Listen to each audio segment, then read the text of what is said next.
ঠাকুরগাঁও হরিপুরে নবাগত নির্বাহী কর্মকর্তার উদ্যোগে মত বিনিময় সভা অনুষ্ঠিত। নয়ন হোসেন, হরিপুর ঠাকুরগাঁও প্রতিনিধি।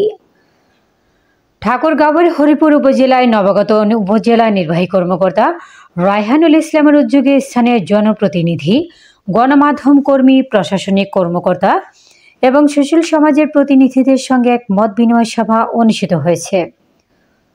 রবিবার দুপুরে উপজেলা পরিষদের সম্মেলন কক্ষে এই মত বিনিময় সভার আয়োজন করা হয়। সভায় বিভিন্ন দপ্তরের কর্মকর্তা, ইউনিয়ন পরিষদের চেয়ারম্যান, শিক্ষক, প্রতিনিধি, সাংবাদিক, নারী নেত্রী সহ নানা শ্রেণী পেশার লোকজন অংশ নেন।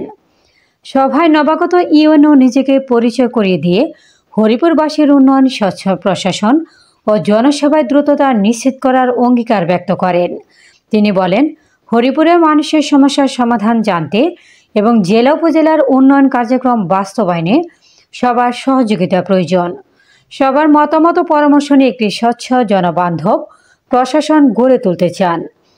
সভায় অংশগ্রহণকারীরা শিক্ষা, স্বাস্থ্যসেবা, সীমান্ত এলাকার সমস্যা, কিশোর অপরাধ প্রতিরোধ, মাদক নিয়ন্ত্রণ, কৃষি উন্নয়ন, নদী ও খাল দখলমুক্তকরণ, মিলন মেলা, নিরাপত্তা, গ্রামীণ সড়ক সংস্থা সহ নানা বিষয়ের মতামত তুলে ধরেন। জনপ্রতিনিধিরা বলেন, হরিপুর সীমান্তবর্তী উপজেলা হওয়ায় এখানে আইনি সহায়তা, জননিরাপত্তা ও উন্নয়ন কার্যক্রমের দ্রুত সিদ্ধান্ত গ্রহণ অত্যন্ত গুরুত্বপূর্ণ। তারা ইউএনওর দায়িত্ব গ্রহণকে স্বাগত জানিয়ে সার্বিক সহযোগিতার আশ্বাস দেন।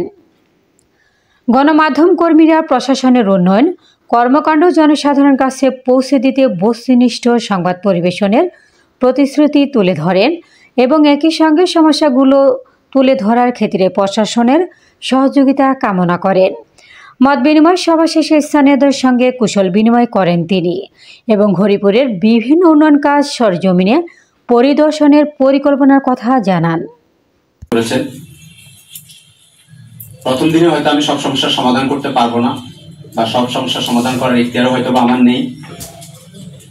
তারপর আপনাদের কথা শুনতে হবে, আমাকে কথা বলতে দেওয়ার স্বাধীনতাকে আপনার দিতে হবে আপনাদেরকে, যে আপনাদের কথাটা যেন আমি শুনতে পারি। সকলকে সালাম, আসসালামু আলাইকুম। এবং নবাগত ইউএনও মহোদয় সকলকে বাংলাদেশ জাতীয়তাবাদী হরিপুর উপজেলা বিএনপির পক্ষ থেকে হচ্ছে যে সমস্যা আইডেন্টিফাই করা। তো আপনারা সমস্যাগুলো আইডেন্টিফাই করতে পেরেছেন, এটি সবচেয়ে বড় কথা। এরপরে আমরা সমস্যা উত্তরণের পদ্ধতি খুঁজে বের করব।